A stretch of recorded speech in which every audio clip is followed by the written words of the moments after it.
Right. Last time we were talking about homomorphism. So I'll go over the definition very briefly. A map phi of a group G into another group H is called a homomorphism if it satisfies this given property. Phi of AB for elements that we take, the elements AB that we pick from G, we have phi of A times phi of B. If this condition holds for a map between these two groups, then we say that this is a homomorphism. Right. And then we went over some examples. And right. And then we went over some properties of a homomorphism. Let me read out this theorem statement. We have already proved the first two. It's only the third one we had to prove and go from there.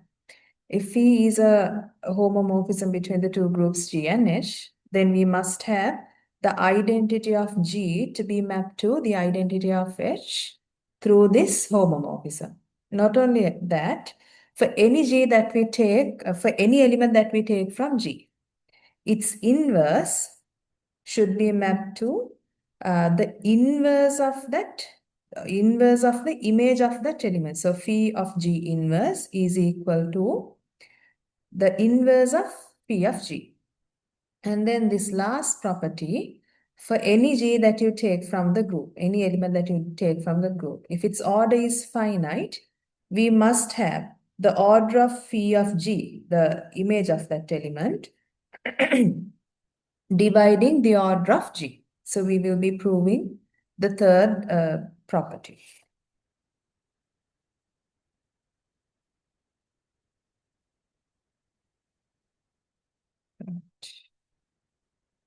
So let me write. Let's take G to be any element from G, and let's assume its order is finite. Let G be an element in the group G, capital G, and let's suppose the order of this element is finite. Right? The order is finite. That means, let me write, that is, order of G is some positive integer n, right? Which implies, by definition of an order of an element, which implies that by definition of the order of an element in a group, G to the power of n is simply the identity of this group, which I will write to be E sub G. Right. Okay. Now, we have to show that, we need to show that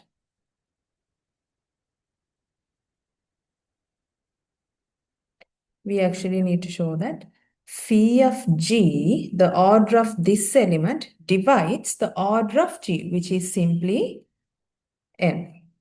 Order of phi of G divides n. This is exactly what we have to show. In other words, what do we need to show? We have to show that, in other words,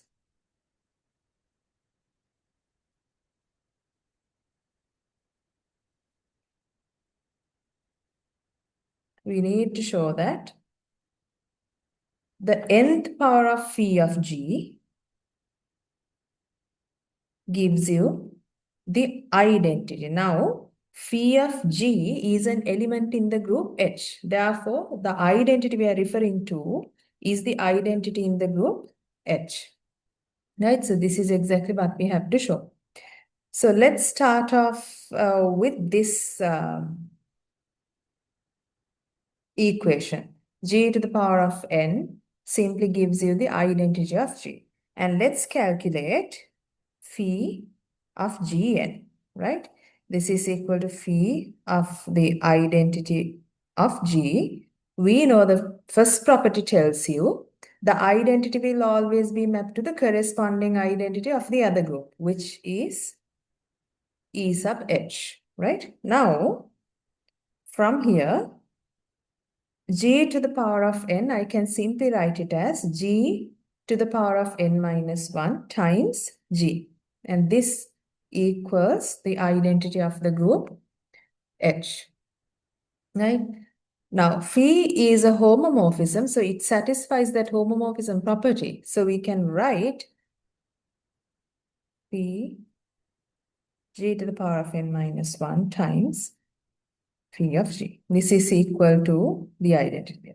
The right-hand side remains to be simply the identity. Now, let's come to this element, g to the power of n minus 1. This I can write as g to the power of n minus 2 times g. Then we have phi of g. Now what do? We apply that homomorphism property to this element, right? And we get phi of g to the power of n minus 2 times phi of g times phi of g, which is equal to the identity of h. Now what we do? Once again, we take g to the power of n minus 2 and write it as the product g to the power of n minus 3 times g. As you can see, we can actually do this. We can sort of like factor it out, right? And at the end, we can get phi of g, phi of g, phi of g. And how many terms do we have over here? We have n. We're actually writing this element n times, right? We're writing this element n times. So that means this is the phi of g to the power of n, right? And it's equal to the identity, exactly what we wanted to show over here. So the nth power of phi of g gives you the corresponding identity, right? In other words, the order of this element must be less than or equal to n. Not only that, we can simply say the order of this element must divide n, which we have seen in our earlier problems with respect to orders of elements, right? This simply tells you, this implies that order of phi of g divides n. In other words, I will simply replace n by the order of g because it is the order of g. Exactly what we wanted to show. Okay, so we are done with the proof of that theorem. Before we get to the other part, let me recall some definitions. Okay.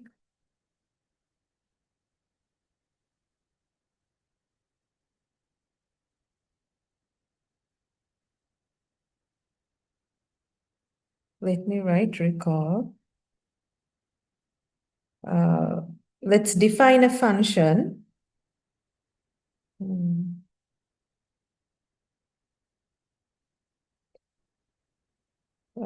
Let's say a function f is from a set x to y. We have a function from x to y, right? And let's take a to be a subset of x and b to be a subset of y. A is a subset of x and b is a subset of y. Then the image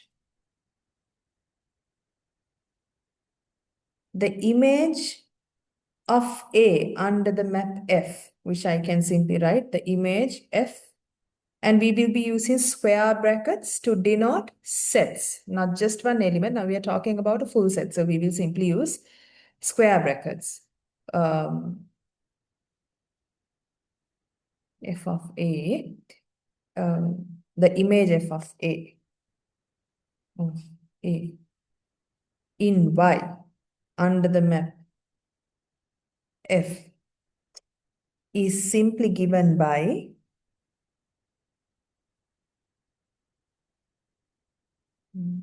f of A, where all simple A's come from the set A, right? So this is the image of A in Y under the map F. Now we have B to be a subset of Y, the inverse image of B in X, right? Let me write the inverse image. F inverse of B. Of B in X is simply elements in X such that f of X belongs to B. Right? So this is how we write the inverse image. Right. Okay. Sorry.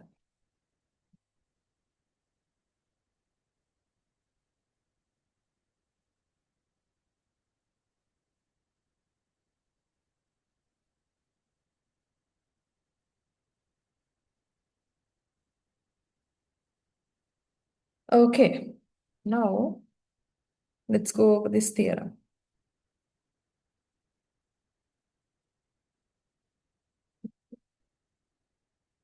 Let's take a homomorphism between the two groups G and H. Let's go with G and G prime. Let be a homomorphism between G and G prime.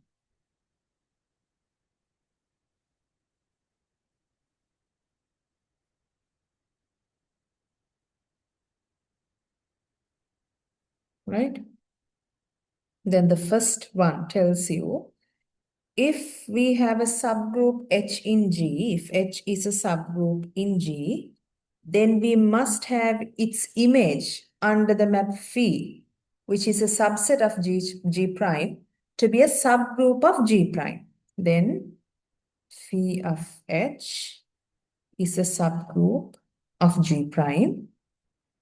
And on the other hand, if you have a subgroup, let's take it to be K in G prime, then we must have its inverse image.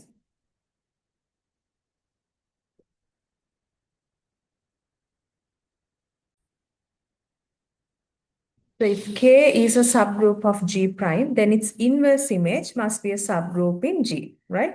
So let's write then phi inverse of K is a subgroup of G. So what does this actually tell you? This tells you a homomorphism between two groups preserves subgroups. If you have a subgroup in G, through this homomorphism, the corresponding subset in the other group must be a subgroup, right? So let me sort of like point it out over here. Preserves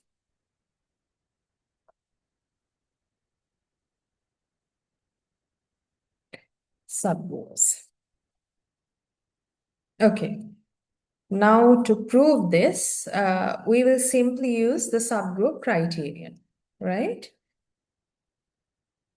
So let me write the first one. We are given H to be a subgroup of G. H is a subgroup of G.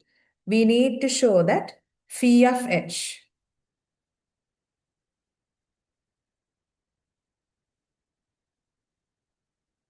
We need to show that phi of H by definition is what? Phi of simple H, where all these simple H come from, the subgroup H. Okay, we need to show that this is a subgroup of G prime. So the first thing is we have to show that this is not empty. Observe that H is a subgroup of G. What does it mean? It is a group on its own. So the identity is in there, right? So I write observe that the identity of G, which is also the identity in H, because H is a subgroup of G, is in H. And so, right, phi of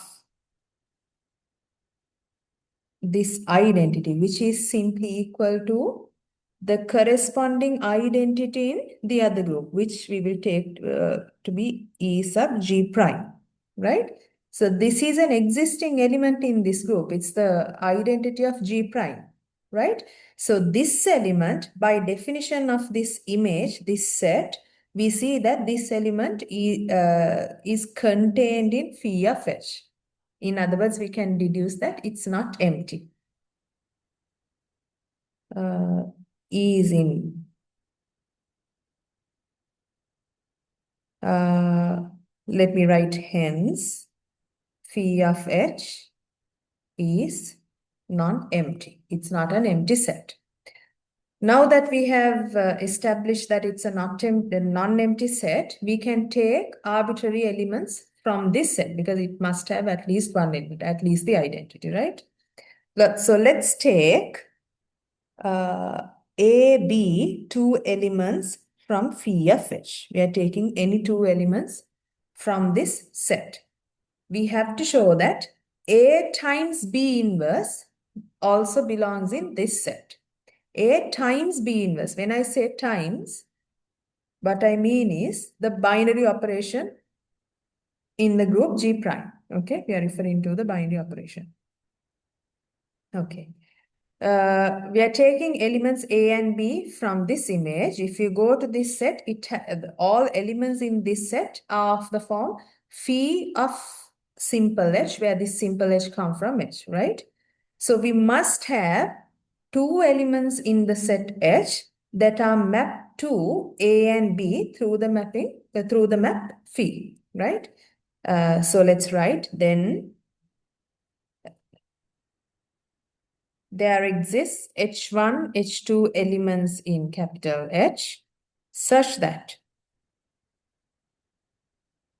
A is equal to phi of H1 and B is equal to phi of H2. Right. Now we have to show that AB inverse is also in this set. In other words,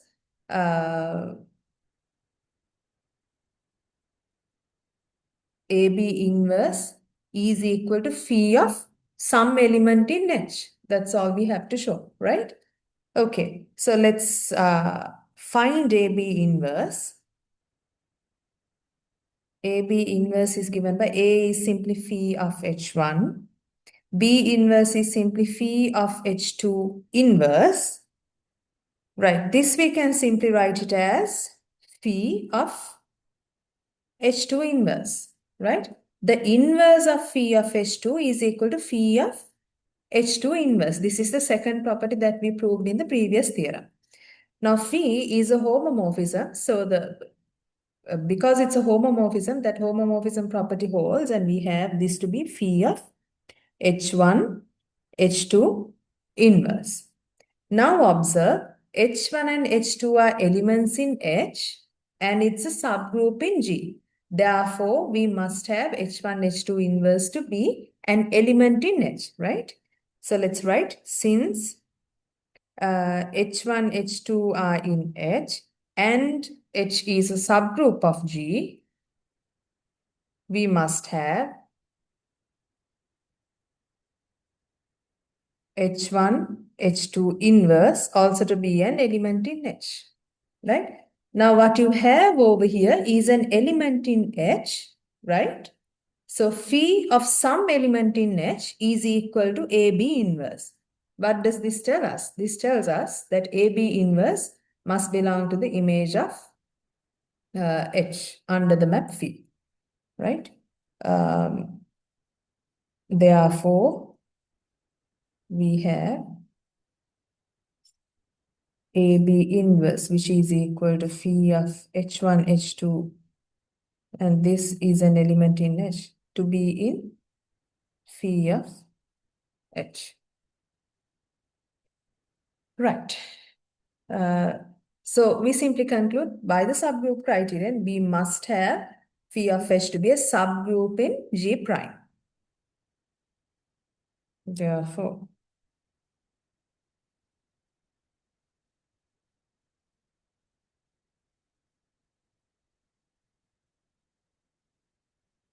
by the subgroup criterion. Right. Now, the second one, we had to show that given a subgroup in G prime, its inverse image is a subgroup in G. So let's write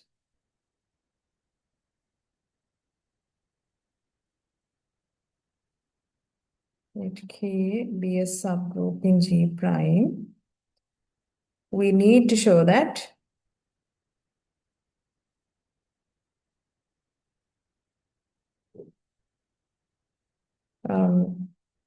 phi inverse of K, this is equal to elements that we take from G, which are mapped to an element in K.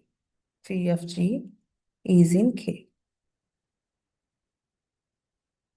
Right. Now, first of all, observe that the identity. Now, once again, we are actually going to use a subgroup criterion. Easiest way to show that it's a subgroup of, and we need to show that this set is a subgroup in G. To show that it's a subgroup in G, we will employ the subgroup criterion. First of all, we have to show that it's not empty. And it's easy to see that it is not empty. Why is that? K is a subgroup in G prime. So it contains the identity element in G prime. We know from the previous theorem, the identity element in G will be mapped to the identity element in G prime through this homomorphism phi, right? In other words, phi of the identity element in G is in K, right? So we see that the identity element in G, identity element of G, is an element in phi inverse of K. So it's not empty. We'll write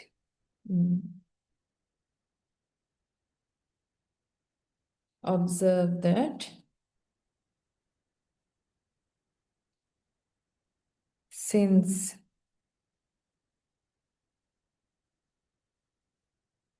K is a subgroup of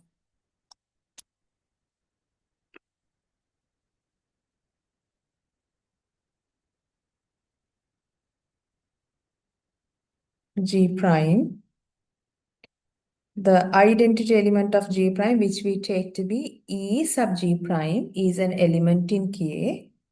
And from the previous theorem, we know that phi of the identity element in G is equal to the identity element in G prime, right? Therefore,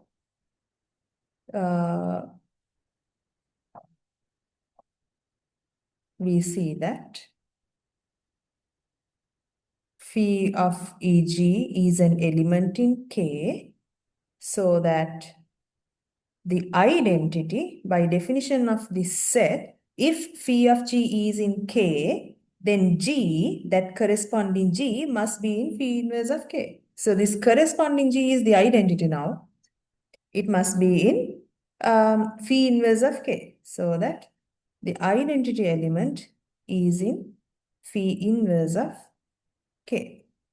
Therefore, this inverse image is not empty. We have at least one element, which is the identity in G.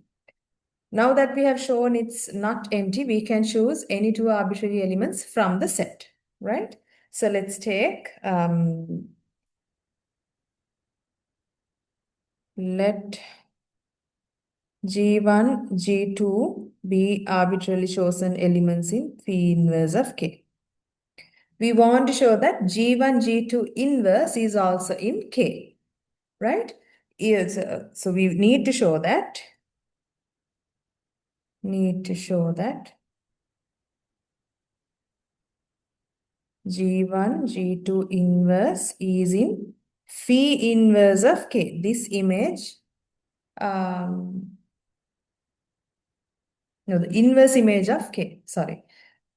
So what does this mean? If you have an element in this set, right, it satisfies this condition given over here. If this element is to be in the inverse image of K, we must have phi of this element to belong to K, right? In other words, we have to show that.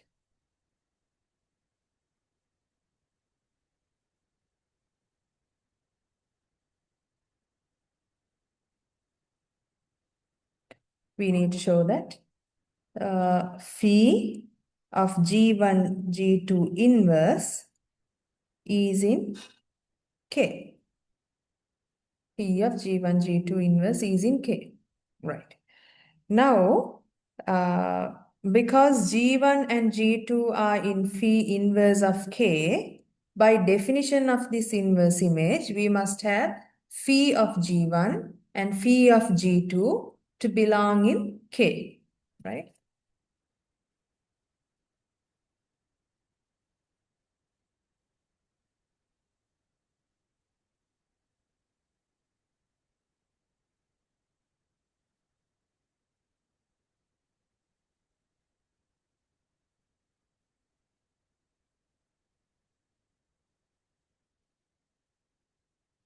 Phi of G1, phi of G2 to belong or contained in K, right? Now, let's find phi of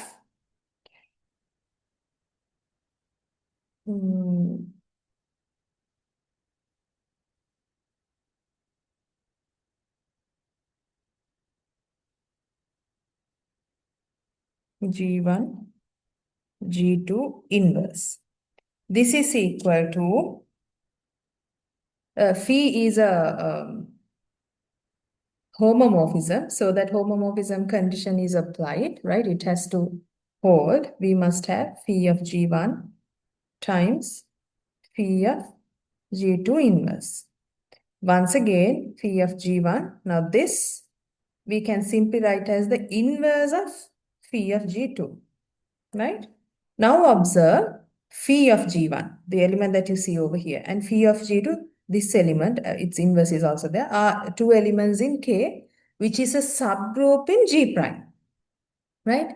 Therefore, because it's a subgroup and these two elements are in there, we must have this product also to be in K, right?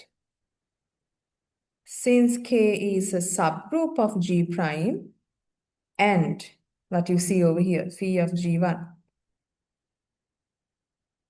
belong in K, we have phi of G1, this element times the inverse of the other element to be in K.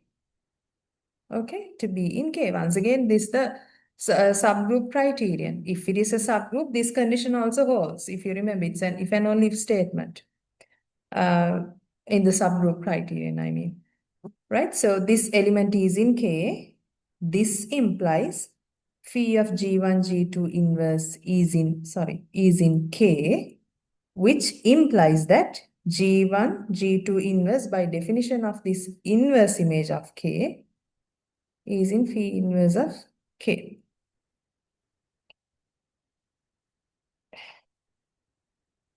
If we write it, is in phi inverse of K. And so, by the subgroup criterion, we see that phi inverse of K is a subgroup in G because it's a subset in G. It's a subgroup in G. It satisfies the subgroup criterion.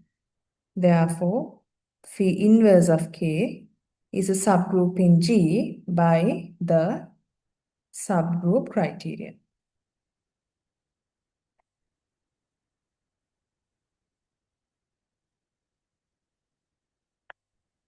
Okay.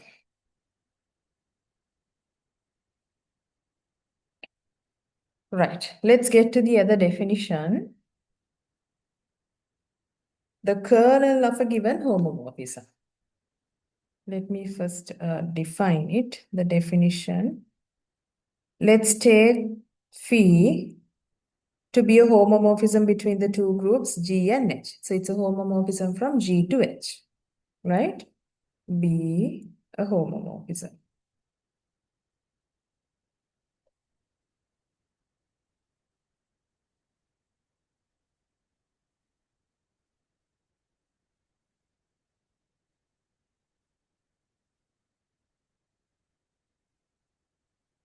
Be a homomorphism.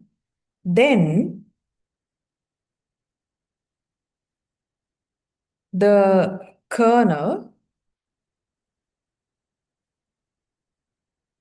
of phi which we will, let me write denoted by curve of phi is defined to be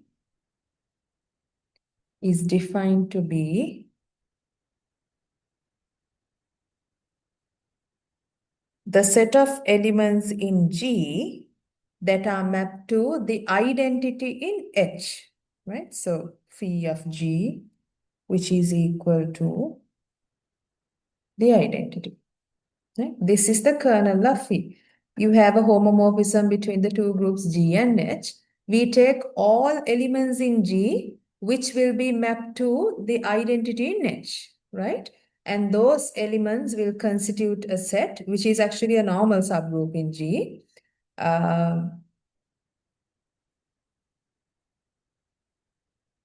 that is what we call the kernel of this homomorphism phi. Right. Okay. So let me write this proposition. The kernel is, first let's prove that it's a subgroup because we didn't discuss anything about the normal subgroup, a normal subgroup. So let me write proposition.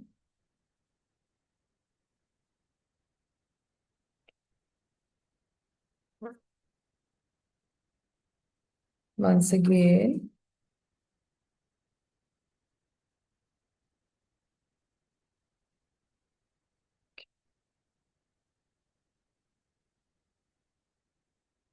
let's take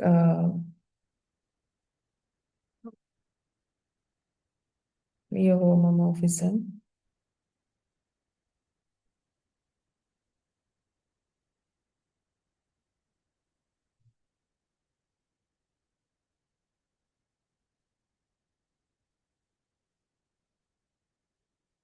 Then is a subgroup of G, right? Once again, we will simply use the subgroup criterion to prove this, and the proof is somewhat similar to the ones that we've just completed. First, we have to check whether this is not empty. This is definitely not empty. Why? We know the identity element in G will always be mapped to the identity element in H by any homomorphism between these two groups, right? Therefore, the identity element in G will always be in them. So let me start by writing kernel of phi is not empty since the identity element in G is in kernel of phi. This is because phi of the identity element in G is equal to the identity element in H, right? Now, let's take any two elements from the kernel. Let's take A, B elements from the kernel. From the kernel, I'll just write the definition also over here. The kernel contains elements in G that are mapped to the identity in H through the homomorphism phi. Right. Now we are taking A and B elements from the kernel. Then we know by definition of the kernel, those elements will be mapped to the identity. Then we have phi of A to equal the identity of H and phi of B to equal the identity of H, right? Now we have to show that in order to employ the subgroup criterion, to show that this is a subgroup, we have to prove AB inverse is also in the kernel. So what are we going to do? We will find phi of AB inverse and show that that is also mapped to the identity in the group H, right? You only have to show that AB inverse satisfies this given condition over here, right? So let's write now phi of AB inverse. Because phi is a homomorphism, we simply write the product phi of A times phi of B inverse. Phi of A is the identity, because A is taken from the kernel, identity of H times. Phi of B inverse is simply the inverse of phi of B, right? We have identity, simply leave identity as that. Phi of B is simply, once again, the identity because the element B is mapped to the identity by the map. It's taken from the kernel. Now, we have identity times the inverse of the identity is itself. So this ends up being identity times the identity is also, sorry, the identity, right? Therefore, we have uh, the image of AB inverse under the map, under the homomorphism phi to be the identity of H, identity in H. Therefore, by definition, AB inverse must belong in the kernel of phi. Therefore, by definition of the kernel, we have AB inverse to be in the kernel of phi, so that kernel of phi is a subgroup in G by the subgroup criteria.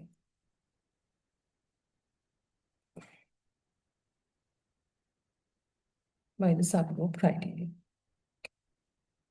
Okay, so further problems related to the kernel showing that it's actually not just a subgroup, but a normal subgroup in G. All these will come back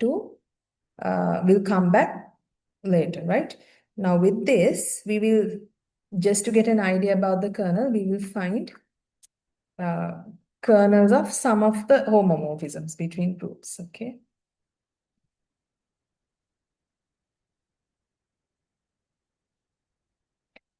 Okay, let me write. Let's go with a few of these examples. We did this example last week. Phi of a homomorphism from R.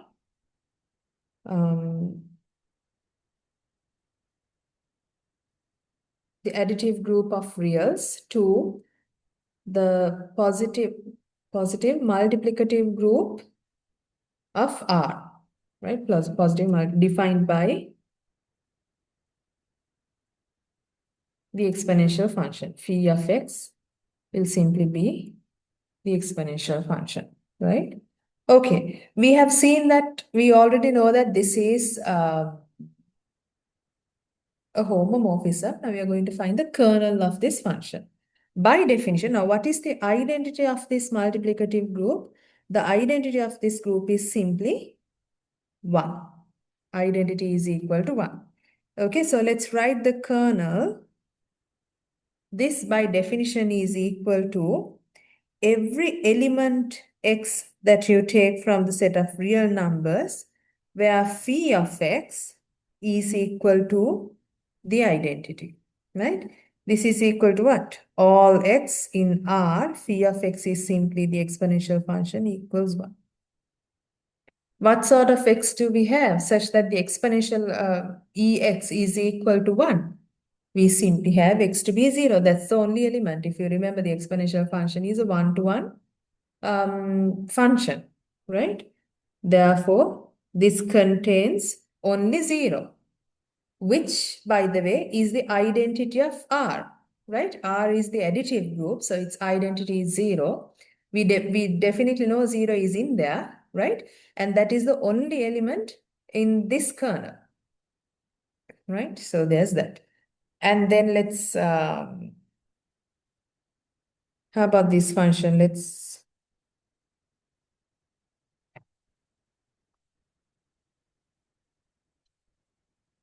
We did some,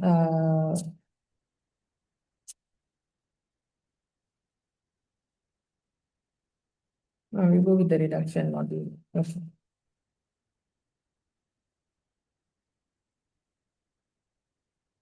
Okay. From Z to Z n, where phi of m is equal to R. R is the remainder when m is divided by n, right?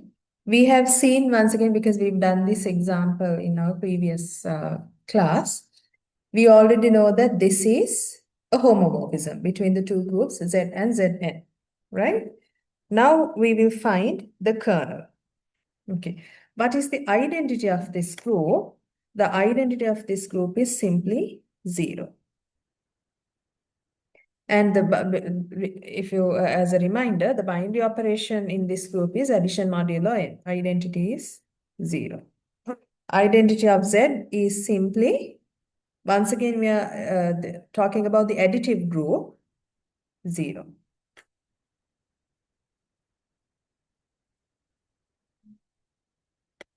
Okay, let's find the kernel. By definition, kernel of phi is given by all elements, let's say M, that we take from Z such that phi of M is equal to 0, right? Phi of M is equal to 0. It has to be mapped to the identity of Zn, which is simply 0, right? This means we take elements M in Z such that the remainder is 0. So I'll simply put it this way, where R is equal to 0, right? The remainder is 0. That means whenever you take an integer, divide it by n, the remainder must be 0. What does it say? That number must be divisible by n. So what you have in this set is all integers. Every integer that is divisible by n. If you are mapping, if your homomorphism is from Z to Z3, the kernel will contain multiples of 3, because you have to consider every integer that is divisible by 3. So it has to be multiples of 3. If you're taking this homomorphism from Z to Z6, let's say, so the kernel must contain every integer which is divisible by 6. In other words, multiples of 6, right? So this must contain, if you simply write it, you can write it out as M in Z such that n divides m, right? Then only you will get the remainder to be 0, such that n divides m. In other words, we have multiples of n. So let's put n times, I'll say p, where p is any integer. Right? Here, the kernel of phi contains all the integers that are divisible by n.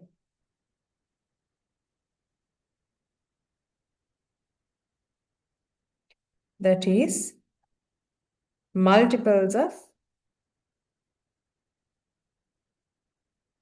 just multiples of n. So you can simply write this as n z. That is our kernel. Okay. Right.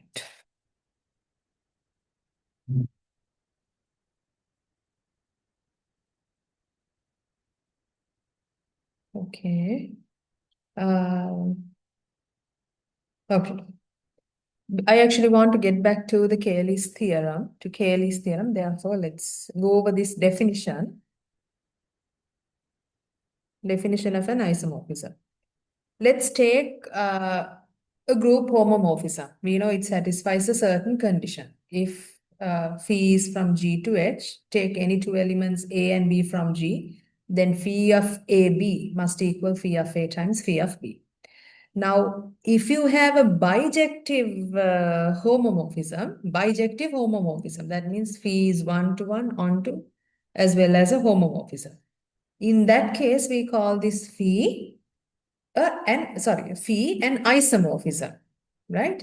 In which case, we will say the two groups are isomorphic. That means they're essentially the same. They retain the same structure, structurally the same. If one has a finite number of elements, let's say n, the other also must have the same number of elements. Same number of elements, not the same elements, same number of elements. If one has an element of order m, the other also must have a corresponding element of the same order m. If one is abelian, the other must be abelian. Right? Likewise, they retain the same structure. So let's write if phi from G to H is a bijective homomorphism.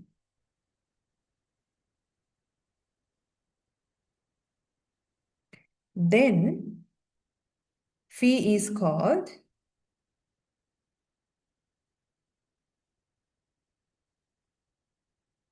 an isomorphism.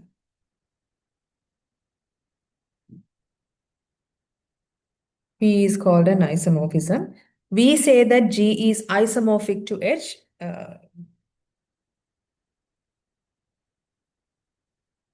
All right, in which case we say that G is isomorphic to H, and we write and we symbolize this by writing this G isomorphic to H, right? Okay, now we will once again jump back to the Cayley's theorem because we had to understand isomorphisms, or what it means to say that two groups are isomorphic, in order to see the proof, at least do the proof of that theorem, right? So let's go back to Cayley's theorem. Then from there, after that, we will go to cosets, then normal subgroups in this direction. And once again, we will come back to isomorphisms. Okay, so I'll simply, as a remark, I'll put it over here. We will come back to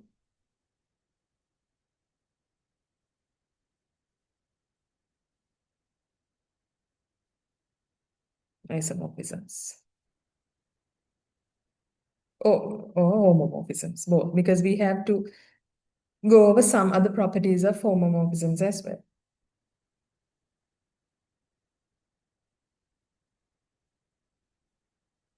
Okay.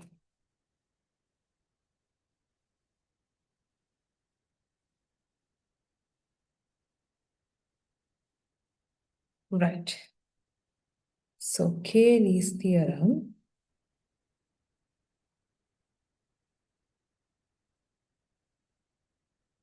Now, before we actually get to this one, right before we started homomorphisms, it's not in here. We were talking about the two permutation groups, the dihedral group D3 and S3, sorry, S3, right? And we saw that they have a one-to-one correspondence. They have specific generators. D3 is generated by a rotation by an angle of 2 pi over 3 about the origin, right? And it corresponds to the element 1, 2, 3 in S3. And it's also not just the rotation, it's also rotation plus the reflection that you take about the line which goes through 1 and the origin of the equilateral triangle, right? Which corresponds to the element 2, 3 in S3. So the D3 is generated by this rotation and the reflection, those two symmetries. And then S3 has two generators corresponding to these two, 1, 2, 3, given by this cycle permutation, that cycle, and 2, 3. And we saw that orders also the same. Not only that, the elements that are generated by that rotation and the reflection has a correspondence to the element that is the corresponding element generated by 1, 2, 3 and 2, 3 cycles, right? So there is a one-to-one correspondence, and we defined a map as well, which is over here. That part should be in here.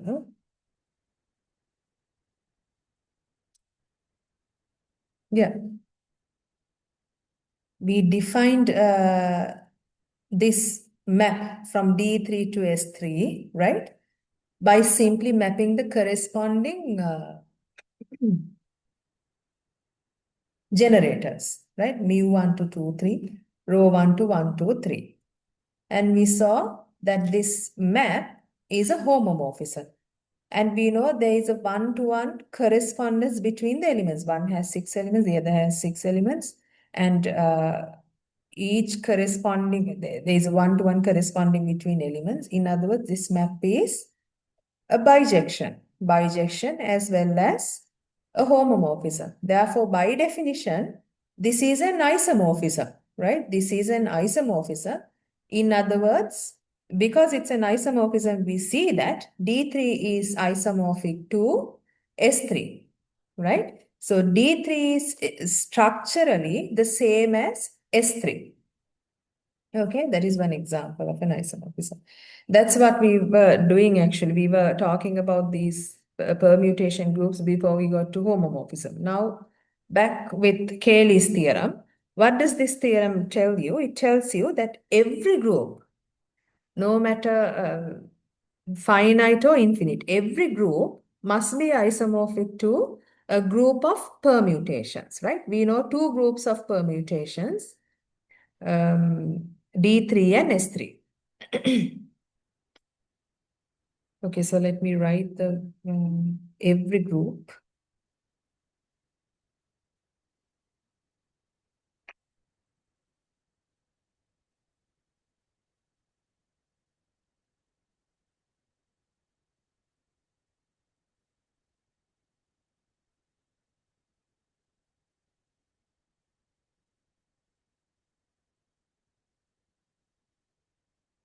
Group of permutations.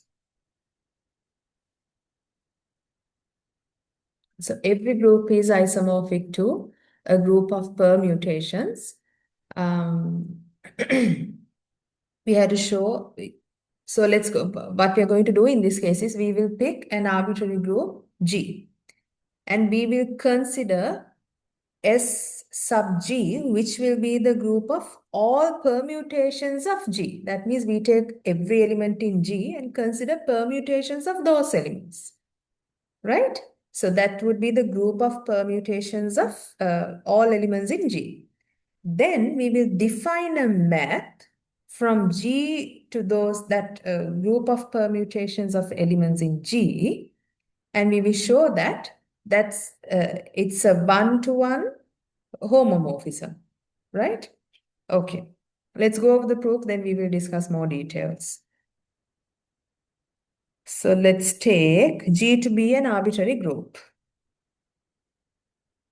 Let G be any group and SG the group of all permutations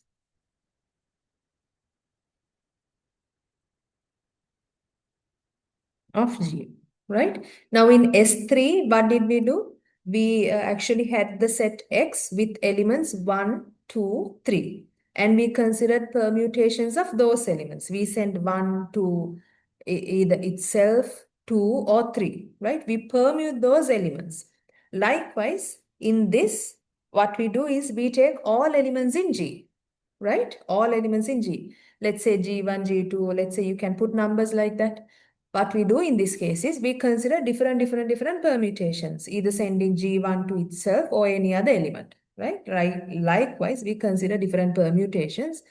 That is the group, right? Denoted by S sub G. It's a group of all permutations by elements in G, or all permutations of G. Right. Now, We will show that, let me write it out. We will show that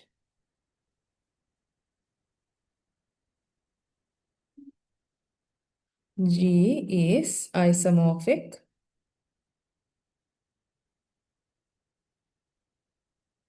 to a subgroup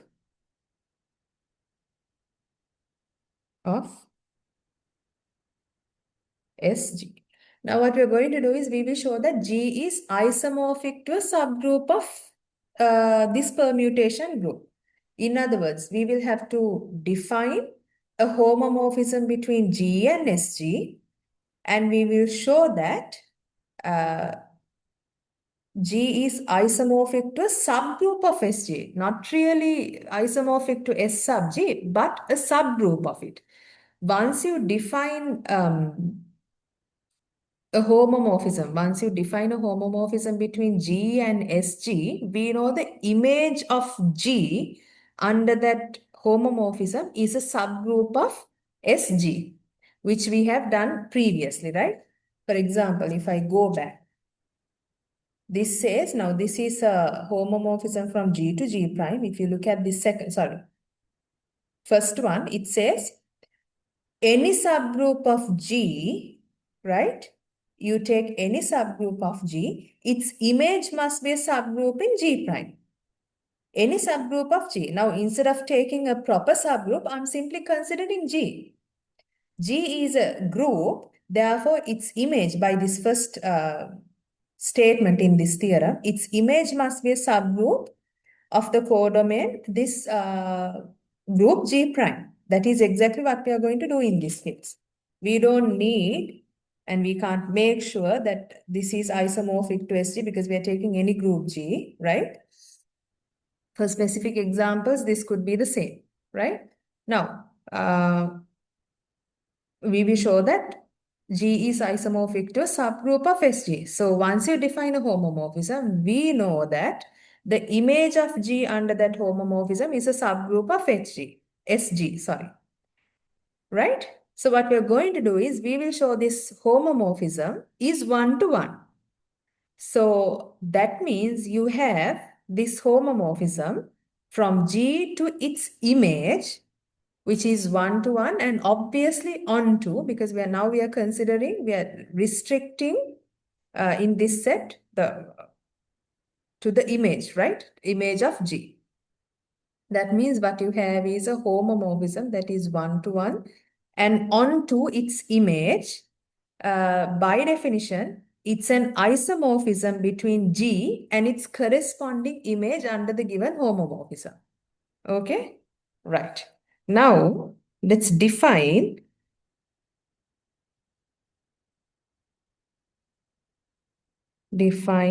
phi from G to SG by taking an element in G and sending it to lambda x, right? Which is a function from G to G.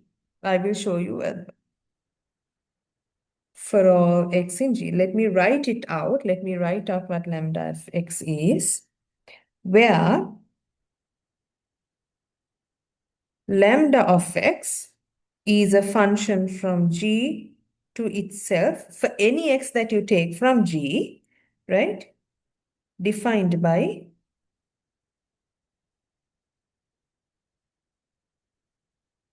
lambda x of G is equal to x times G, right? Times over here meaning the binary operation of G over G for all G in G. So any element that you take from X will be mapped to this function, which is from G to itself. What are we taking? What are we taking over here? X times G for a fixed X, right? For a fixed X, you have X times G. This is what we call the left multiplication by X. Now, it's easy for us to see what you have over here is a permutation, right? First, you fix your X, right? With respect to this X, you have defined this function. Now, you take every element from the set G. Every element from the set G, right? Once you take the identity, lambda x times the identity will equal x times the identity, which is simply equal to x. So in other words, we see that the identity has been sent to x. Then you take another element g1 from g. Under this map, you have x times g1. So we see that g1 is sent to x times g1. So we are permuting these elements. This is a permutation. So we understand the lambda x that you see over here is a permutation. It's a well-defined function. It's an element in SG, right? This is what we call left multiplication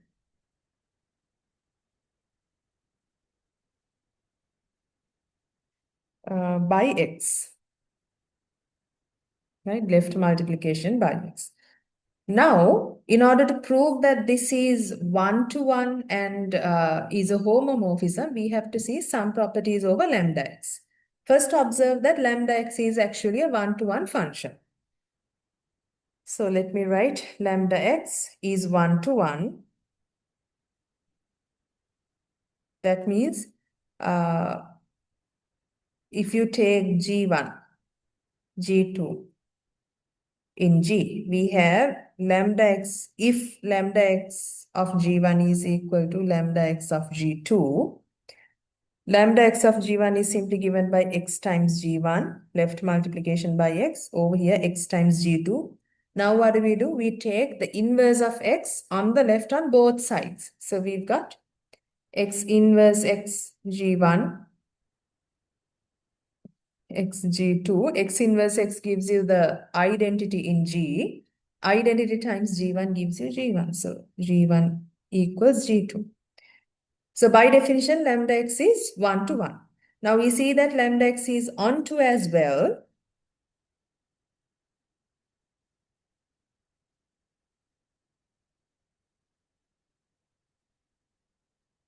Lambda x is onto. Take any element from G, now we are taking from the codomain, right? Let G be I'll take it as G prime will be an element in G, then we have taken X to be a fixed element in G, and we are taking another element G prime from G.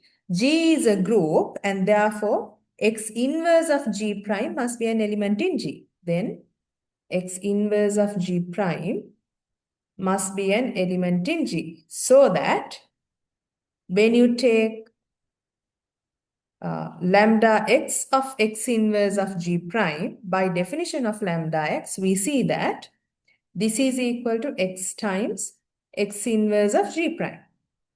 Now the binary operation is associative, so let's calculate x times x inverse times G prime. This gives you the identity and it ends up being G prime. So for any element that you take from G, there is always the element x inverse G prime which is mapped to it. Therefore, lambda x is onto. Now you see lambda x is a bijection, right? Taking every element in G and sending it to some other element in G. It's one-to-one and onto. It's a well-defined permutation, right? It's a well-defined permutation. It's an element in this group. So this function is well-defined. Okay. Now, right. Now that we have done that, let's go to the function from G to SG. Let me write now. First we will prove that it's 1-to-1. Right? P is 1-to-1. P is 1-to-1. How do we see that? Let's take two elements x and y from G. X and y from G. Then phi of x equals phi of y. Implies phi of x is equal to by definition of the function, it's equal to the permutation lambda x. So this means lambda x is equal to lambda y. We want to show that in order to prove that this is 1-to-1, x is equal to y. To get to that part, we will utilize this, right? Now, this is equal to lambda y as functions from G to itself, right? G to itself. So, right, as functions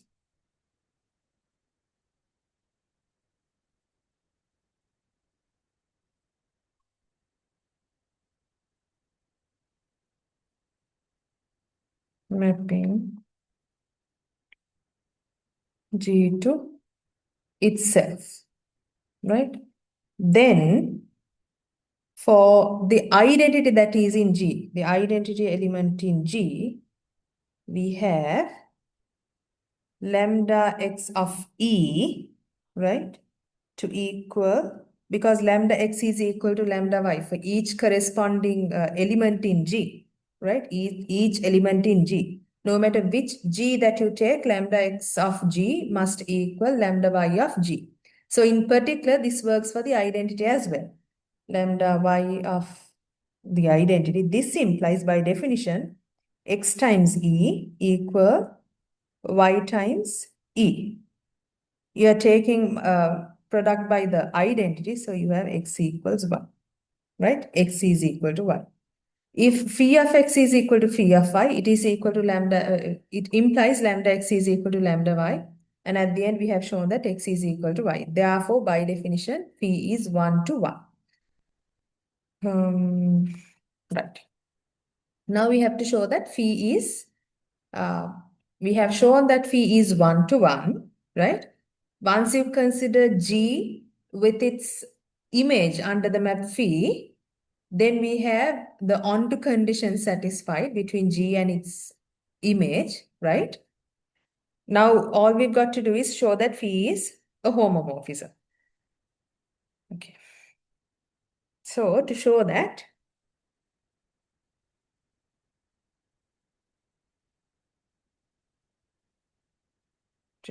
phi is a homomorphism,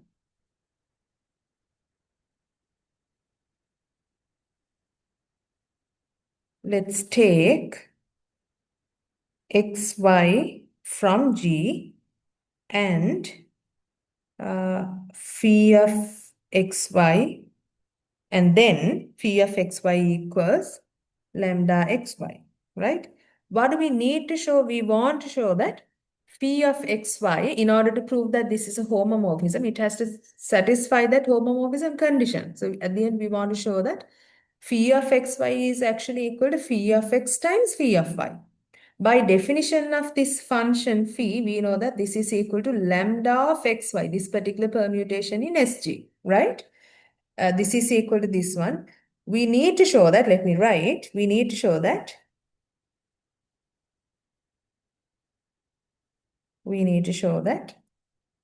phi of xy is equal to phi of x times phi of y, right?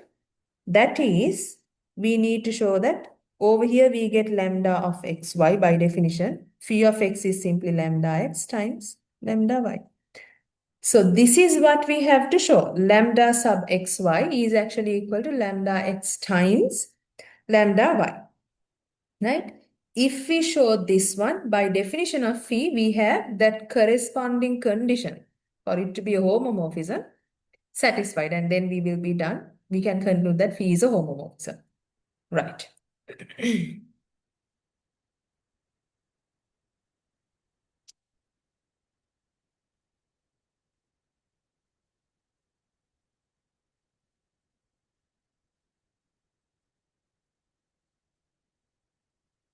Right. Now to prove this one, first, let's take any element G. Right now, this is a function over G. So let's take any element, simple G in G.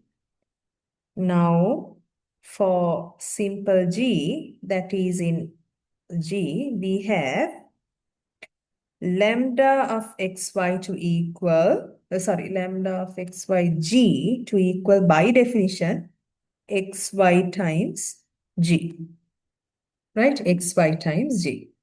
Now let's go to this function and, right, and lambda x times lambda y of G.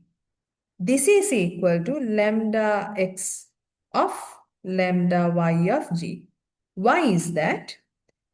Lambda x and lambda y are permutations, right?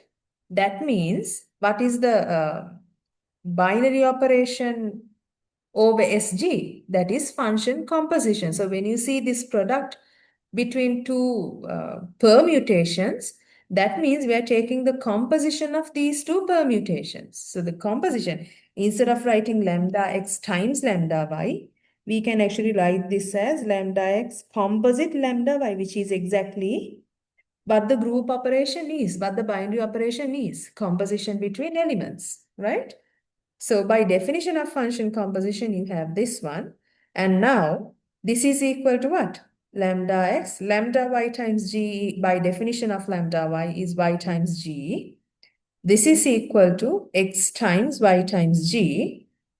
Now, the binary operation over g, binary operation is associative. So we've got xy times g, which is simply equal to what? Lambda xy of g, right? Now, G is chosen arbitrarily. That means for any G, for any element that you take from this group, we have lambda x times lambda y, or in other words, composition of lambda x and lambda y of G to equal lambda sub xy of G, right? So we can write, since G is chosen, G from G is chosen arbitrarily,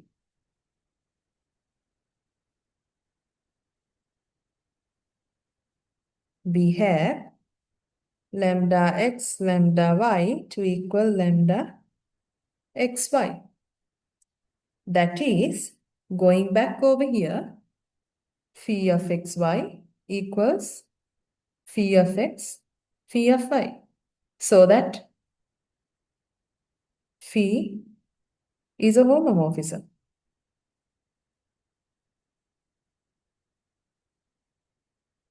So that phi is a homomorphism, right? Now observe, if I take phi from G to its image, right?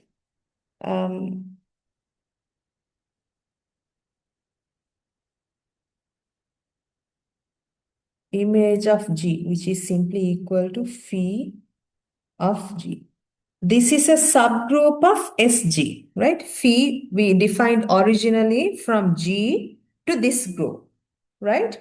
Now, once you restrict phi, right, and take on this side just its image, image of G under this function, what you have over here, we know from our previous proofs, from the previous properties that we went over, when this is a homomorphism, its image of a group is a subgroup of the codomain. So G is a group, its image under phi must be a subgroup of this codomain, right?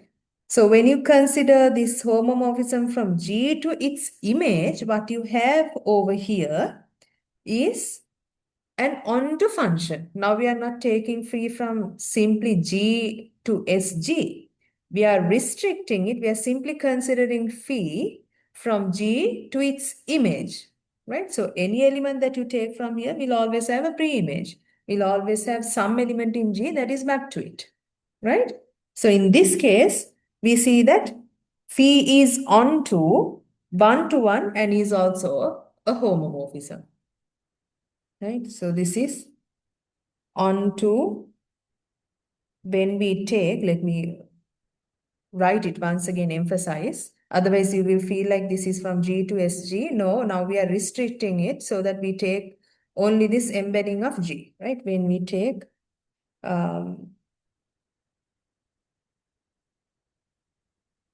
P from G to phi of G, right? One-to-one, which we proved earlier, and a homomorphism. Right? So what does this mean? Now this phi is an isomorphism, right? It's an isomorphism by definition. When you take this from G to its image under phi, then G is isomorphic to phi of G, right? Which is a subgroup of SG. What is SG? It's the group of permutations, all permutations of all permutations of G. What does the theorem tell us? It tells you that every group is isomorphic to a group of permutations. It's a subgroup of these permutation groups. Therefore, this is also a group of permutations. It contains permutations, right? Therefore, this G is isomorphic to this permutation group. Okay, now the same proof we could have done using the right multiplication as well. Instead of taking lambda x of G to be x times G, we could have taken this to be G times x. In that case, we actually have to define phi by taking, let me write it as a remark, I'll give it over here. The same proof we could have done.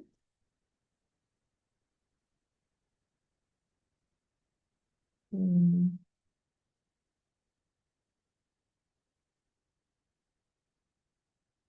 the proof,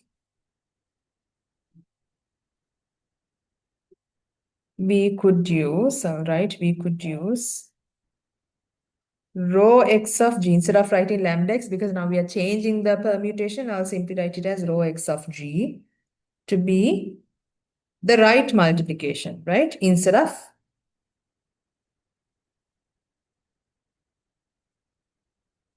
lambda x. And we with respect to this rho x, we have to define the homomorphism this way. And we define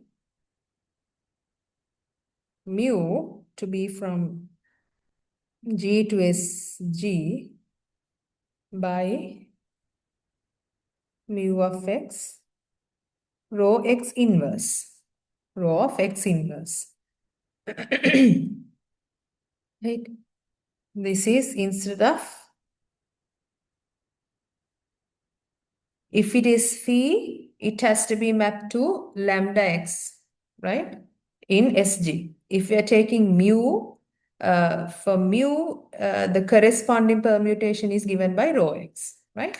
In this case, now in our proof, this phi is called the left regular representation of G. This is called the left regular representation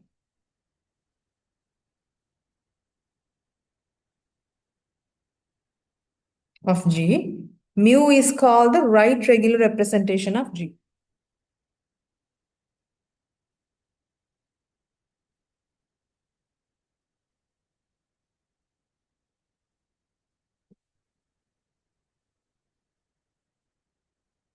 Right regular representation of G. Okay. Now we go to cosets and Lagrange's theorem.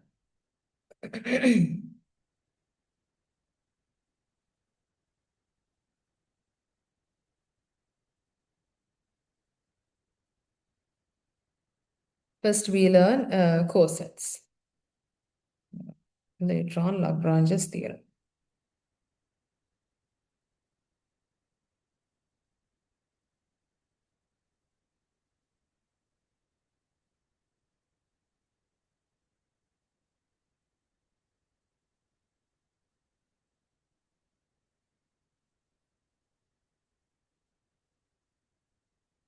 Okay, so let's go with the definition of a coset first. First, let's take G to be any group and we take a subgroup of it. Okay, let H be a subgroup of a group G. Right? G is a group and H is a subgroup.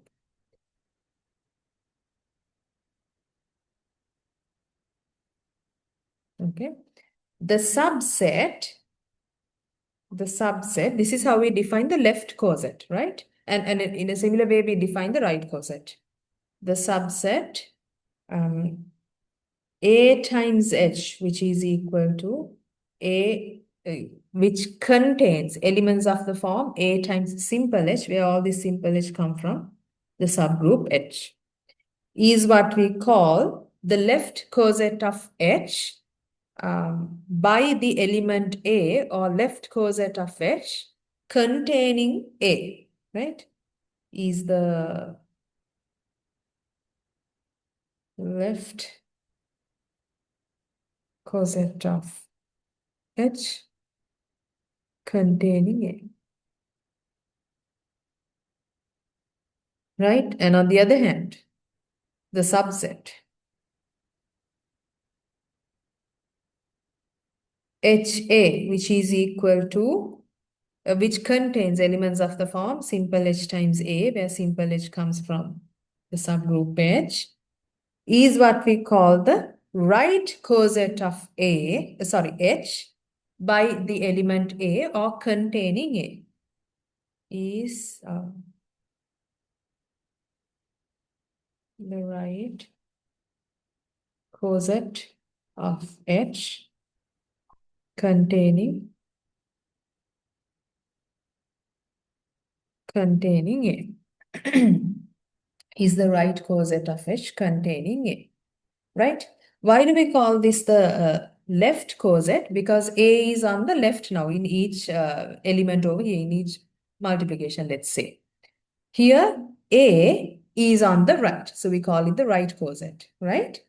Okay, now the corresponding, now for a particular element that you take from G, in this case we have fixed an element A, right? And for each element that you take from G, you can do this. You can find the corresponding left coset and the right coset. Doesn't mean these two must be the same. We don't have AH to equal HA all the time. That is because G is not abelian. G doesn't need to be abelian. There are abelian groups, non-abelian groups. If it is abelian, surely we have AH to equal HA, which we can see by simply writing the two sets. So let me, as a remark, I'll put it this way. Remark, G need not be abelian. G doesn't have to be abelian, right? G need not be abelian. So, AH and HA need not be the same.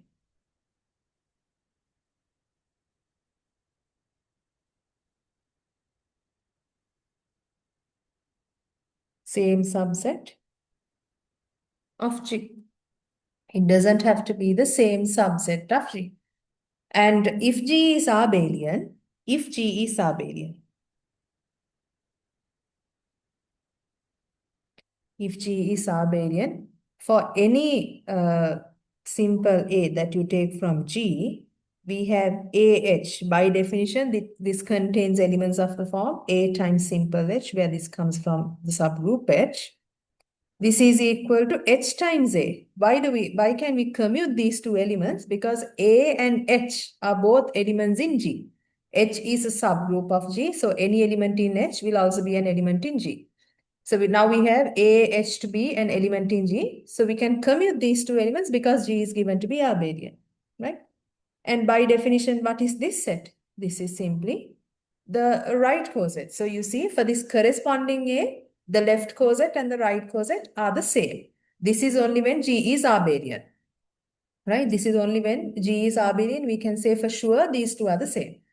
Now, the other thing that you must understand is these left cosets or right cosets will not always be subgroups of G, right? In fact, for any H that you take, any subgroup of G, it will have just one distinct. Obviously, you will have, once we do examples in C,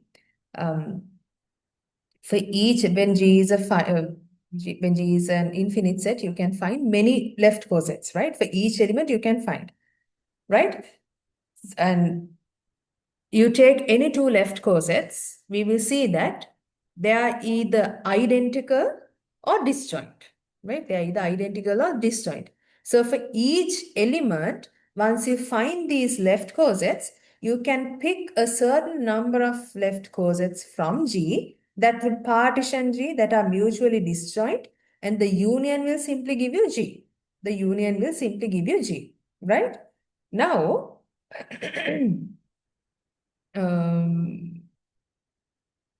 we know for sure there will always be one left coset of H that will definitely be a subgroup of G. And that left coset will be the left coset containing the identity. In other words, the left coset of H by the identity E in G, which ends up being H itself, which ends up being actually H itself, right? For example,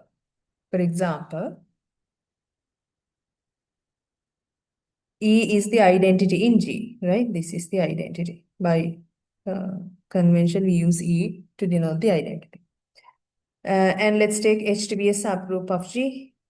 Then the left coset of H by the identity E, containing the identity E is simply E times H, right? This is equal to what? E times simple H, where H comes from H. Identity times any element simply is the element, right? This H is an element in G as well. So you have H, where H comes from H, and this is equal to what? H, which is a subgroup in G, given, right? So when you take the left coset of, now we see that H is a coset of G containing the identity. Not only that, when you take any element from H, right? So let's take, so we see that before we actually get to that part, we see that this subgroup itself is a left coset, and on the other hand is a right coset as well in G, right? By the identity, not just the identity though, right? Let's take any element H prime in H, right? Then H is a subgroup of G. In other words, H is a subset of G as well. Therefore, I'll write so that this H prime is an element in G as well. Now let's find H prime of capital H, the left coset of H by the element H prime, which is chosen arbitrarily from H itself. By definition, this is simply H prime of times H, where all this H comes from H. What do we have here? H prime times H. Simple H is taken from this subgroup. H prime is also taken from the subgroup. Two elements from the same subgroup and its product, right? Its product, H prime times H, must belong in H. Must belong in H. So what you get at the end is simply H. It's simply H. So we see that this subgroup is a left coset as well as a right coset in G by any element that is taken from inside the subgroup H, not just the identity. And this is the only left coset or the right coset that will be a subgroup of G. Why? It will contain the identity. Any other coset by H, right? Any other coset of H that is distinct from H will not be a subgroup of G. Okay. Now let's take a look at some examples.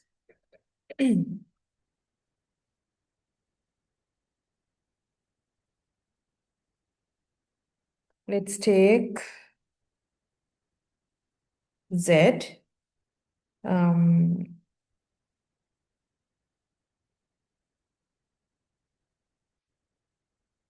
Additive group of integers.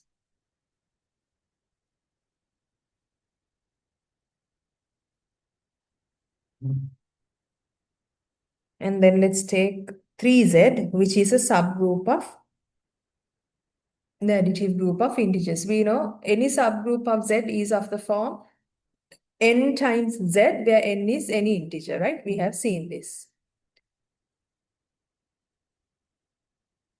Now, what sort of elements do we have in 3Z? Multiples of 3, right? All multiples of 3.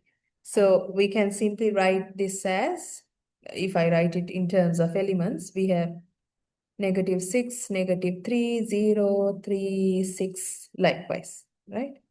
Now we are going to find all left cosets of 3Z in Z, and we are trying to find how Z is partitioned by this, by the left cosets of 3Z. And remember, Z is an abelian group, the set of integers, it's an abelian group. So any left coset that you find is equal to its corresponding right coset, to its corresponding right coset, okay?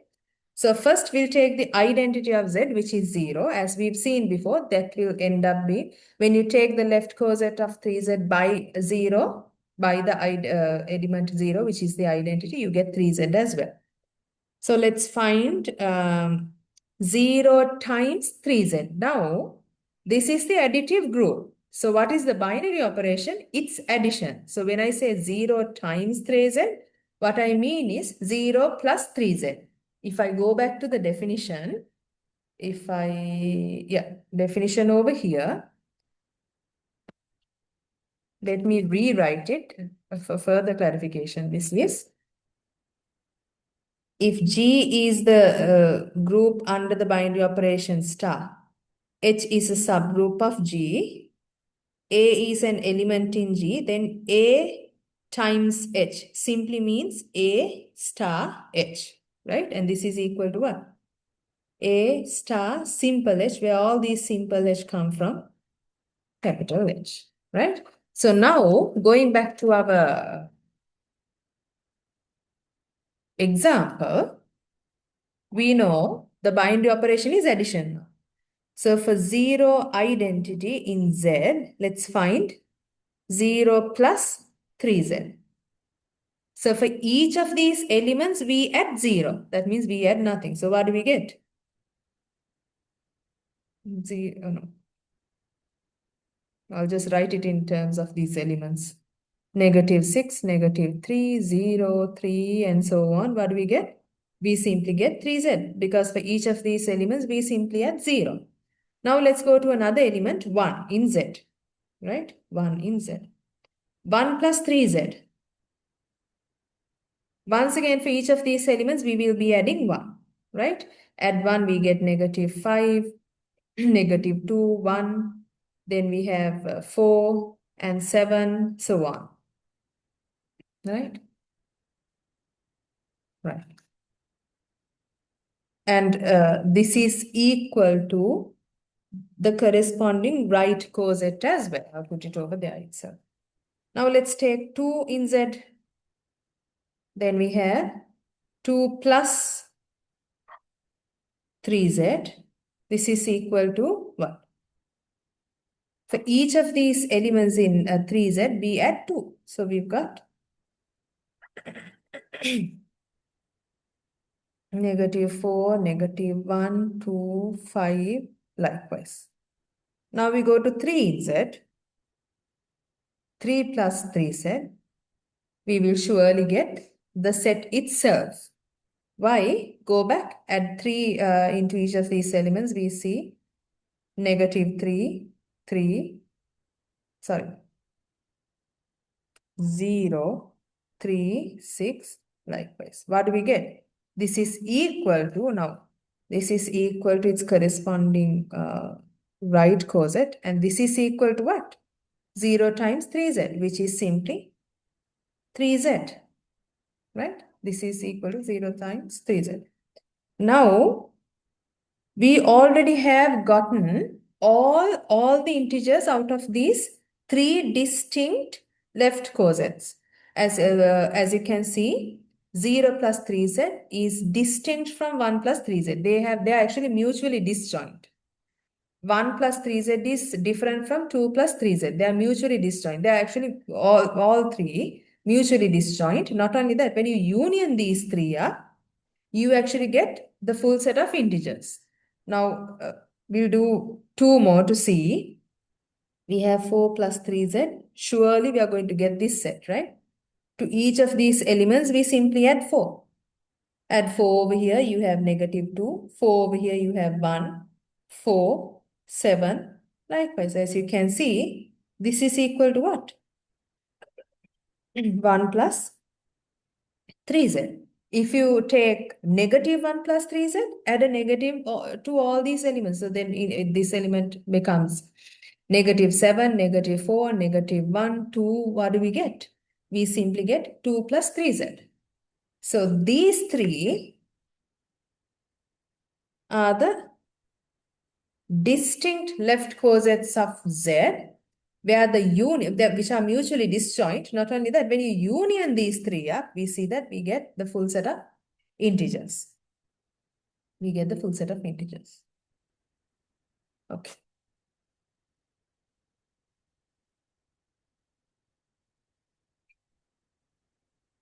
Okay. So let me write it this way. There are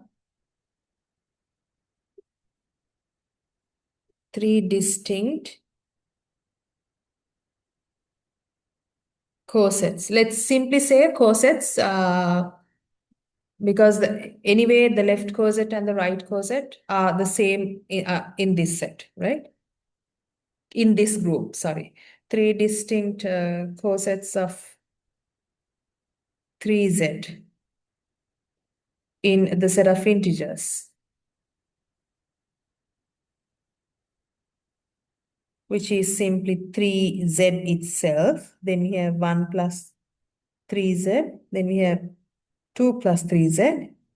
And they constitute a partition, right? They partition the set Z. When you take the union of these three, you get the full set Z.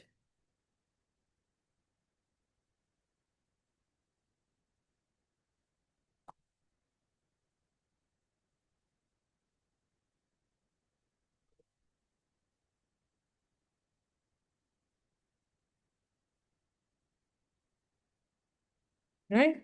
When I union these three up,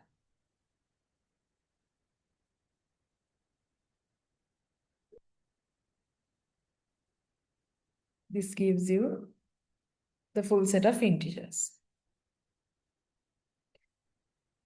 Right. Okay.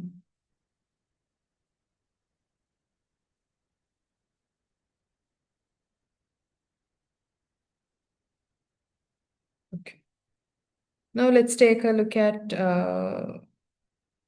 one other set.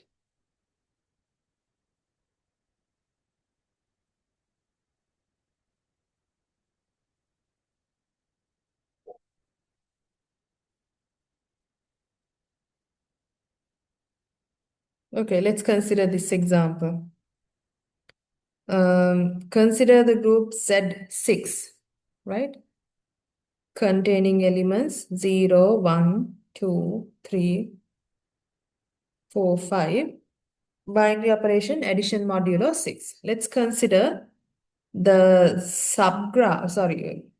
subgroup generated by 2. We have 0, 2, 4, which is a subgroup of this. Let's find a partition of Z6 into cosets of this set, which I'll take to be H, right? First, let's find 0. Now, the binary operation is given by addition modulo 6, which will be denoted by this. This is given by what? 0. For each element, we will add 0. What do we get? Add 0, addition modulo 6 really. 0 plus 0 divided by 6, take the remainder, you get 0, 1, 2, 3, 4, 5. Right? So you get the same thing as we have seen earlier. Not only that, you take any element in H, you will end up getting H, right? Let's go to 1. Let's find 1 plus addition modulo 6, H. So for 0, we add 1. 1 plus 1 divided by 6, take the remainder, you have 2. Then for 2, you get 3. 3, you get 4. 4 plus 1 is 5. Divide by 6, take the remainder. Oh,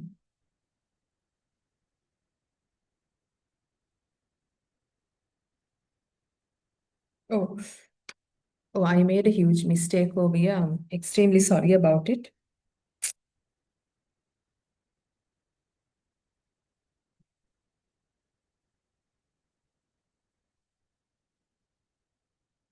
No, I apologize for that one.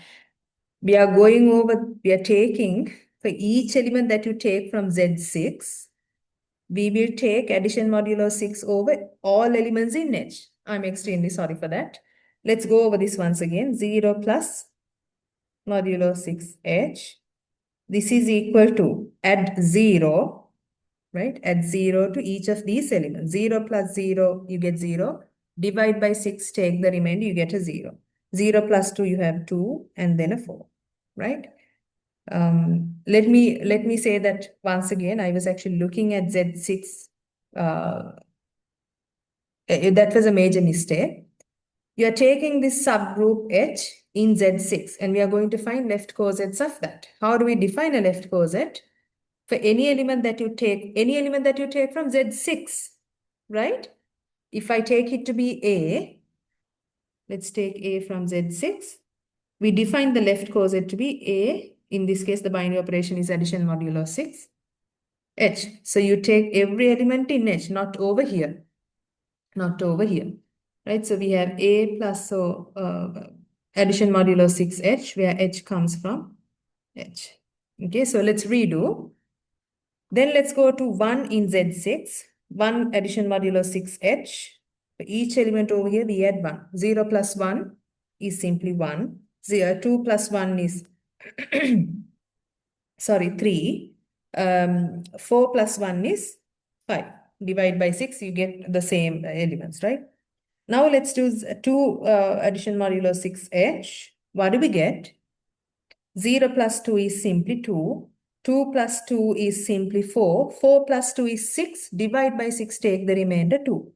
Take the remainder, you get a 0. So we have 0, 2, 4, which is simply H, right? Now let's go to 3. 3 addition modulo 6H. 3 is taken from here. Add 3 to 0. 0 plus 3 is 3. 3 plus 2 is 5. 3 plus 4 is 7. Divide by 6, take the remainder, you have a 1. So you have 1, 3, and a 5. This is what? The same as 1 addition modulo 6H. Here we have gotten identical cosets. We have gotten identical cosets of here as well, right? Now let's find, we have gotten 3, 4 plus addition modulo 6H.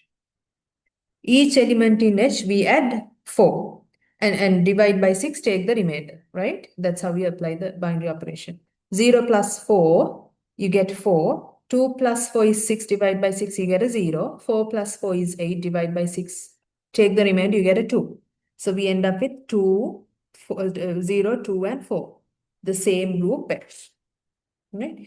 As you can see, identical. So we have 0 plus H, 2 plus H, 4 plus H to be the same coset, identical cosets, right? Actually, if you look at these two distinct cosets, we have actually gotten all the elements in Z6. So we will definitely have 5 plus H to simply be 1 plus H. We can calculate and see 0 plus 5 is 5. 5 plus 2 is 1. We take addition modulo 6. 5 plus 4 is 3. So we have 1, 3, and 5. These two are identical, right? So we have two distinct left cosets of, and remember Z6 is abelian. Therefore, these left cosets and the right cosets, they are the same. In this group, we have two distinct left cosets, which are given by H and 1 plus H. You can simply pick any representative, 1 plus H or maybe 3 plus H, doesn't really matter. There are two distinct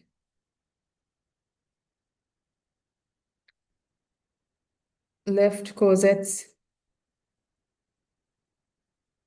of H in Z6 that are H and H.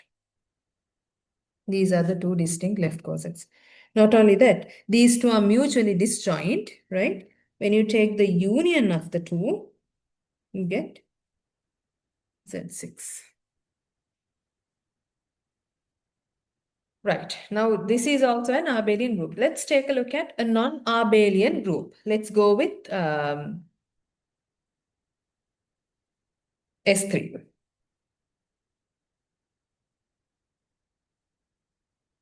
It has the identity, then this permutation, 1, 3, then we've got 2, 3, 1, 2, 3, and finally 1, 3, 2.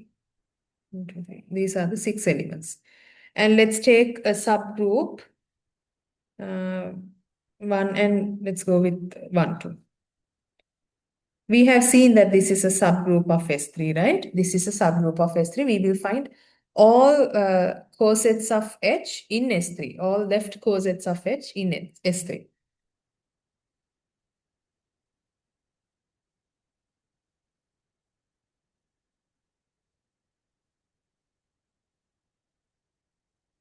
Okay.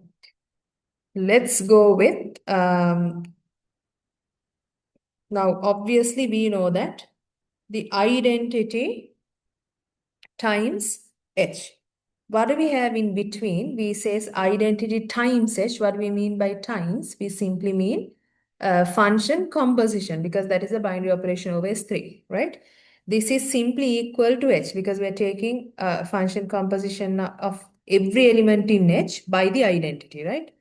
When you take the right coset for the same element, the identity, you get H, right? Because with the identity, you can commute any element by definition of the identity. Okay. Right. Now let's go to 1, 2. Once again, 1, 2 is an element in H.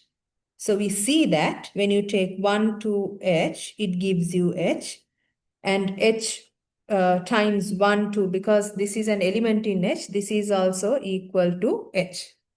Now these two, for these two elements, the left coset and the right coset are the same. Why?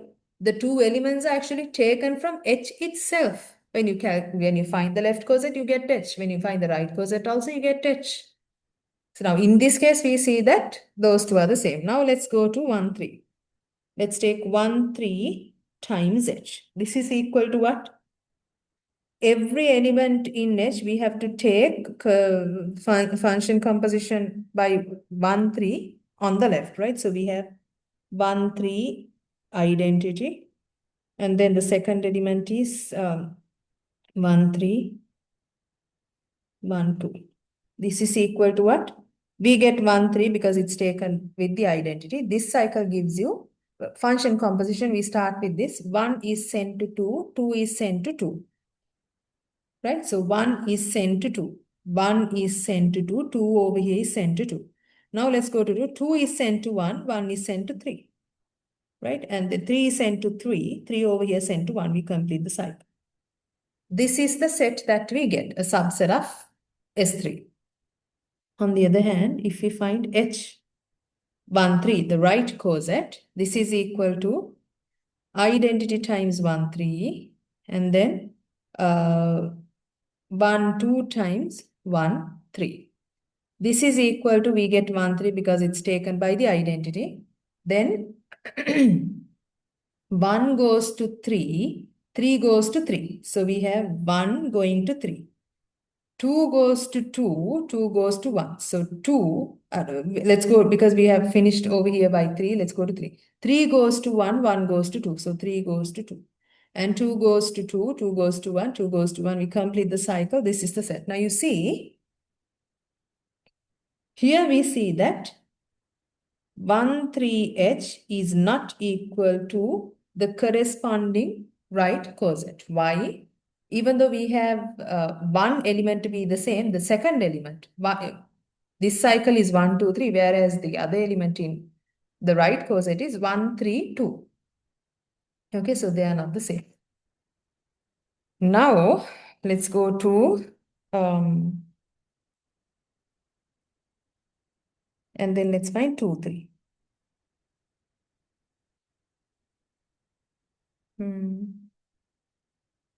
You take 2, 3 times the identity is simply 2, 3. 2, 3 times 1, 2, you have 1 is sent to 2, 2 is sent to 3. So 1 sent to 3. Right? 3 over here is sent to 3, 3 sent to 2. So 3 will be sent to 2. 2 is sent to 1, 1 is sent to 1, 2 is sent to 1, we complete it. Right? This is the left coset. The corresponding right coset, which I will write over here, H2, 3, this is equal to, we get 2, 3 because we are taking by the identity, the other one. 1 is sent to 1, 1 is sent to 2. So 1 is sent to 2. Right? 2 is sent to 3, 3 is sent to 3. So 2 to 3. We have 1, 2, 3. Once again, different. These two are different, not the same. Right? Now let's find, we actually have 3 distinct cosets now. Here, see, in H you have the identity 1, 2. In this coset you have 1, 3, 1, 2, 3. And the other coset you have 2, 3, 1, 3, 2. These are, you can find the rest of the cosets by these two elements also. You can find the other two left cosets and the right cosets by those two elements as well. But we already have gotten our the cosets that would partition Z, right? As you can see, we can write, even for this one, we actually have gotten here H, this and this element, right?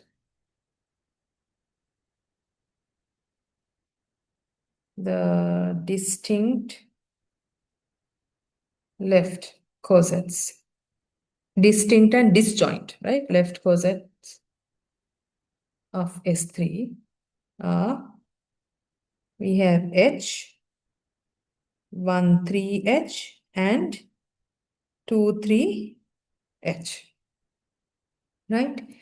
And H union 1, 3H union 2, 3H gives you S3. What are the distinct right cosets?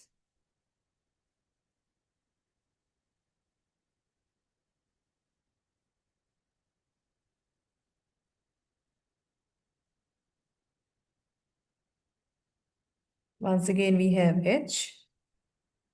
Then we have H1, 3 and H2, 3. Seems like the same, right? You have 1, 3H, 2, 3H, here H1, 3 and H2, 3. But what is the difference? We have H1, 3 to not equal its corresponding left coset. But we do have, if you look at all this, we do have H of 1, 3 to actually equal H of 2, 3, right? And then once again, 2, 3H is not equal to, if you look at these two, they're different, H2, 3, but we do have 2, 3H to equal the same thing over here, but H1,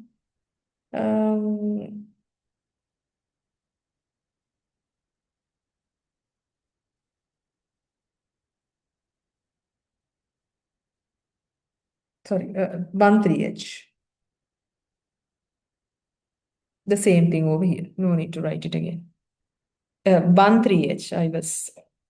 I switched the place. It's not supposed to be that. Right? The distinct right cosets of S3 are these, and the union of these three will give you S3 itself. Right.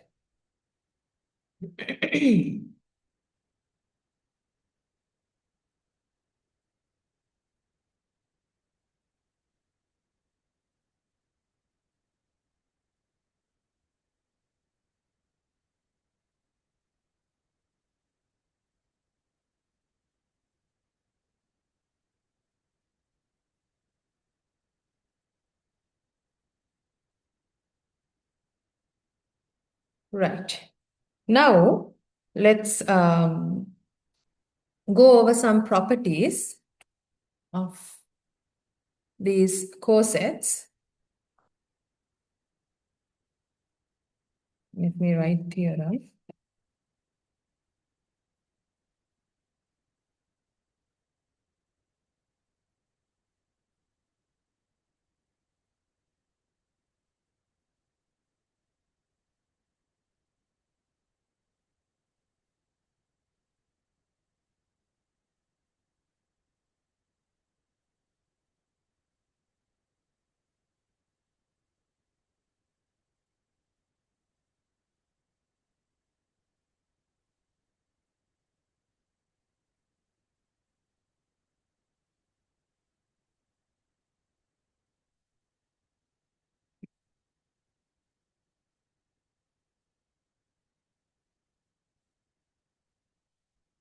Let G be a group and H a subgroup of G, right? Let G be a group and H be a subgroup of G. Then the following hold, first one being the left coset of H by the element G in G is equal to H if and only if that this G is an element in H as well, which actually we have seen, right? The second one, if we have two left cosets to be the same, G1H is equal to G2H, then this must be, if and only if we must have G1 inverse G2 to be an element in H, right? You can simply think of it as taking G1 inverse on both sides, right? And then 3, this also we have seen by example, any two cosets are either disjoint or identical. And not only that, all the distinct disjoint cosets, when you union them up, you should get the full group G, right? So let me write any two cosets are either disjoint or identical.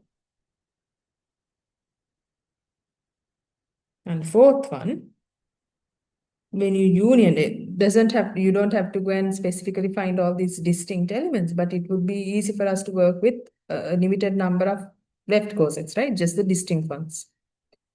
But find all these left cosets, union them up, you should get G. This must equal G, right? Okay, so the proof of the first one.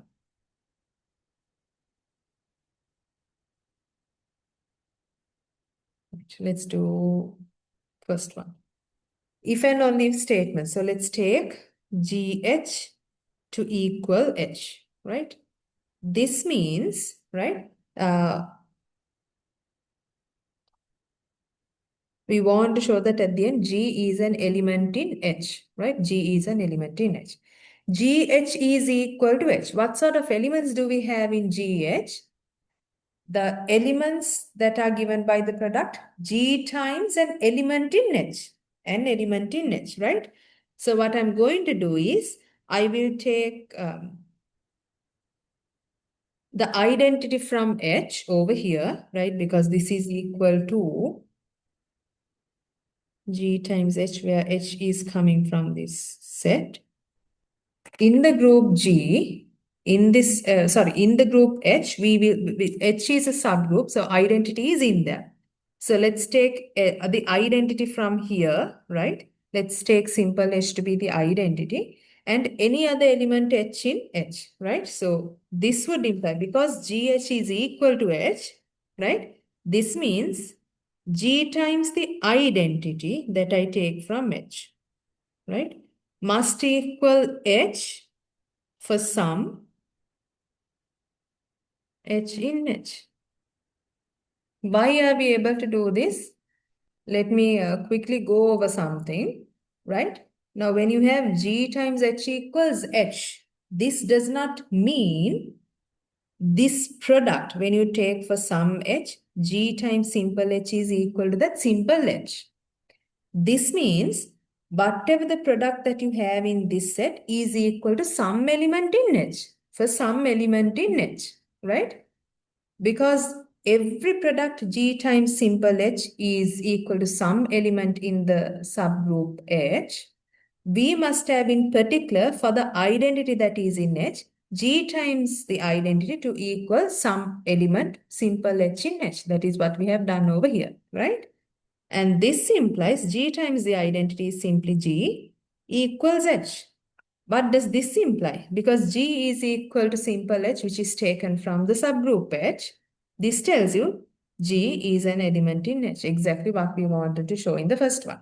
Now, it's an if and only if statement, so we have to prove the converse as well. So let's take conversely G to be an element in H. Conversely, let G be an element in H, right? To show that GH is equal to H, we can, to show that GH is actually equal to H, we can show that GH is subset of H and H is subset of GH. So let me write, then we show that GH is equal to H by proving that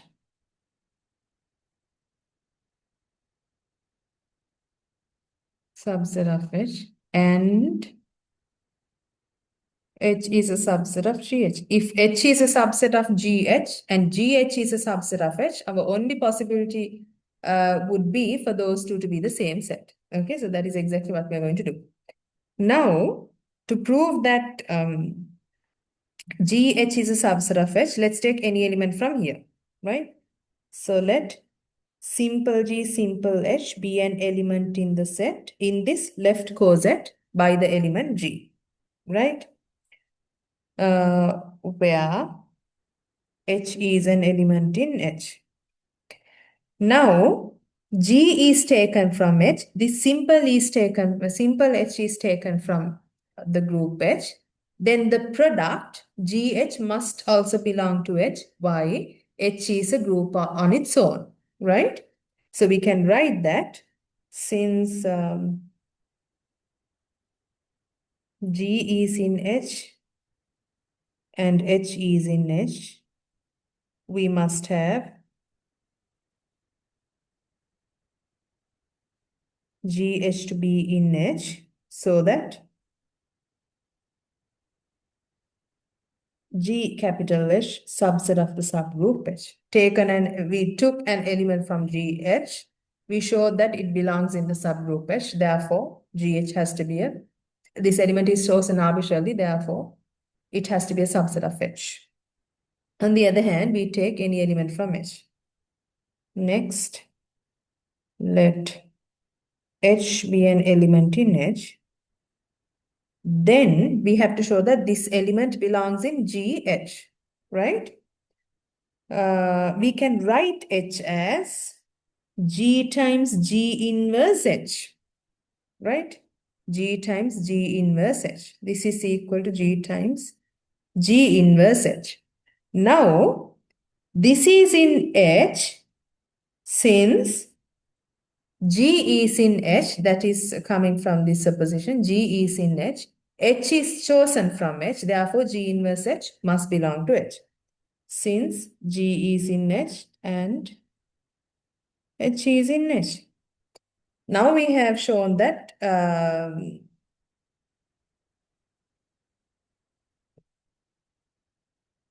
this is in GH. G times any element in H. So it's in GH. Therefore, H is a subset of GH. So that we have G capital H equal capital H. What we wanted to prove. Right? What we wanted to prove. Now to prove the other one.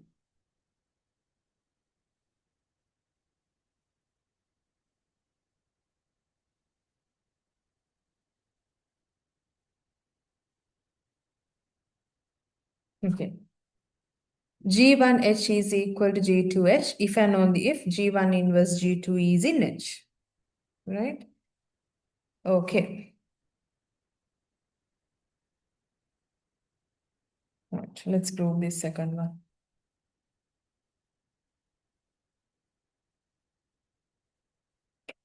Once again, it's an if and only if statement. Therefore, we have to prove the forward direction and then the converse.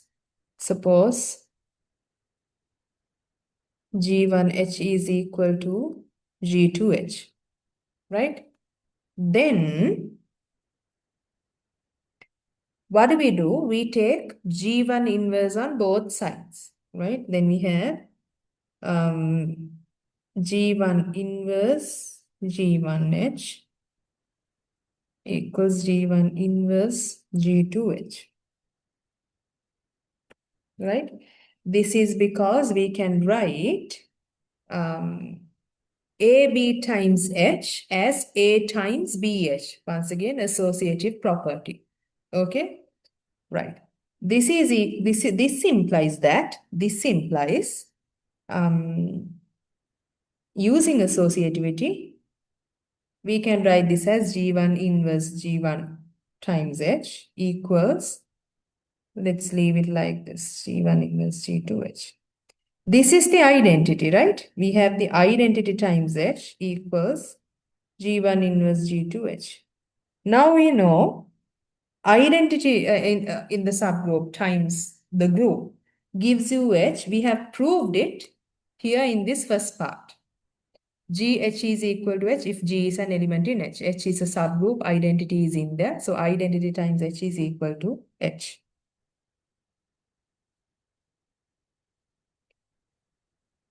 Right? Okay, so H is equal to this one. Once again, going back to this first one, if GH is equal to H, then G must belong to H. So using the first one, we see that because H is equal to this element times H, this implies G1 inverse G2 belongs in H by 1.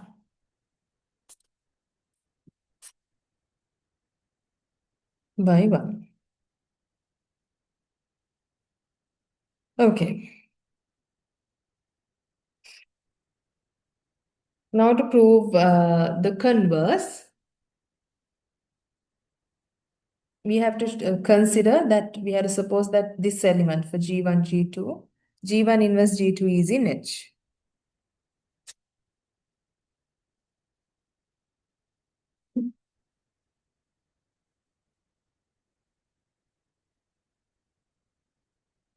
Okay, so conversely,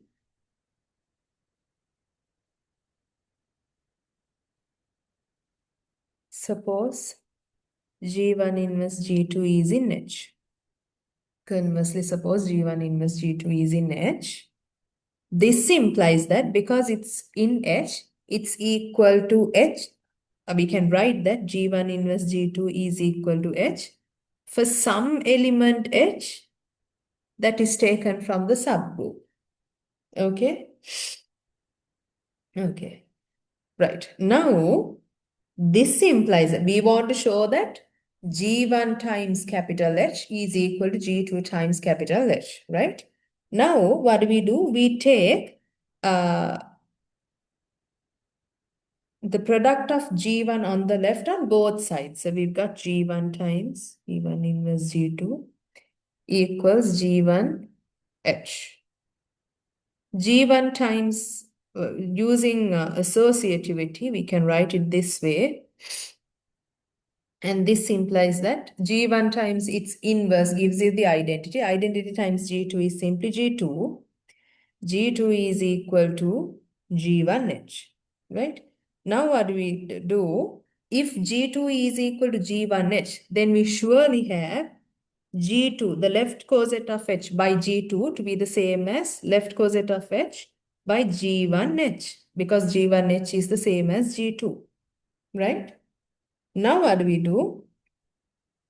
This we can write as G1 H times capital H because H is taken from H, right? From part 1 once again, the first statement over here. If G is an element in H, the left coset of H by an element inside of it is equal to the subgroup H itself. Now, when you come back to this one, you have the simple H chosen from the subgroup H. Therefore, this ends up being H. This is by one which we proved earlier, right? So this implies G2H is equal to G1H. Exactly what we wanted to prove. Okay. Now to prove the other one, third one, any two cosets are either disjoint or identical. Any two cosets are either disjoint or identical.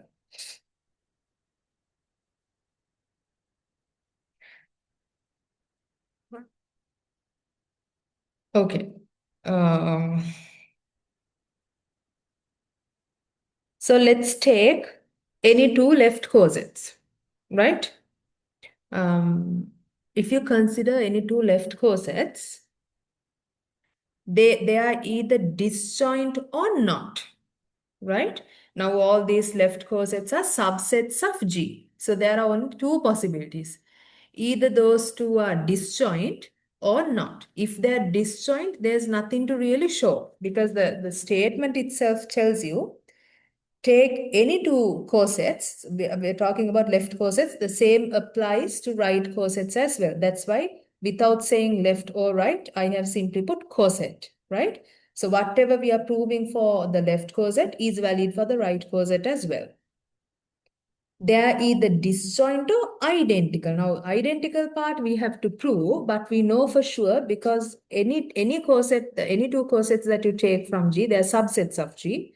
So there are only two possibilities. They are either disjoint or not. If they are disjoint, we are done with this part. If they are not disjoint, we have to show that the only option would be for them to be identical. That is exactly what we are going to prove, right? So let's take, first let me write, observe that any two cosets, what I mean is left coset, okay? Cosets G1H, G2H are either disjoint or not. If they're actually disjoint, we are done. If they're not disjoint, we have to show that these two are identical. Let's assume, so I'll write if they're disjoint,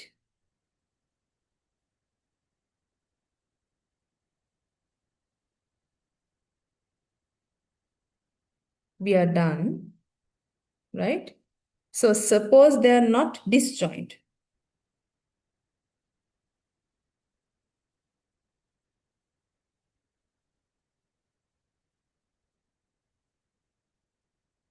Suppose they are not disjoint, right? We will show that in this case, they must be the same.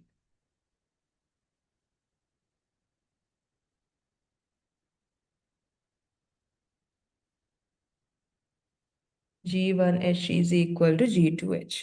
They are identical. Okay. Now these two are not disjoint. Because they are not disjoint, we can take some element from their intersection, right? Then there exists some element X in their intersection. This is because they are not disjoint. A non-empty intersection exists for these two. If X is taken from these two cosets, this means X is in G1H and it's also in G2H, right? X is in G1H. In that case, we can write X to be equal to G1H1 for some H1 that you take from H. And because it's also in G2H, this must equal G2H2, that is the type of form of element that is in this coset for some H1, H2 that you take from H, right? Now, X is equal to G1H, X is equal to G2H. This means G1H is equal to G2H. Sorry, G1H1 is equal to G2H2, right? G1H1 is equal to G2H2. Now, this implies by taking inverse of G1 on both sides on the left and inverse of H2 on the right on both sides, we have H1, H2 inverse to equal G1 inverse G2. What does this tell you? Now, G1 inverse G2 is an element in H. Why? We have taken H1, H2 from H. Therefore, this is an element in H. And so, and it's equal to G1, G2, G1 inverse G2, then we must have G1 inverse G2 to be an element in H, right? This is because H1, H2 inverse is in H. Now what do we have? G1 inverse G2 to be an element in H. If we go back to the second statement in this theorem, if you have this element to be an element in H, we must have G1H to equal G2H. So by 2, the second statement of the theorem, we conclude that G1H is equal to G2H. This is by 2 in our theorem, which we have already proved.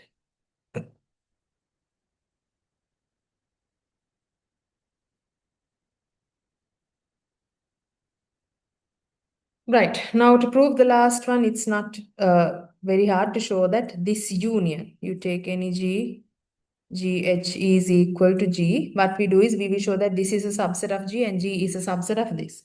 Surely for any element G, you can clearly see that all these left cosets are subsets of G. If this left coset is a subset of G, right? And this is true for all G that you take, we must have the union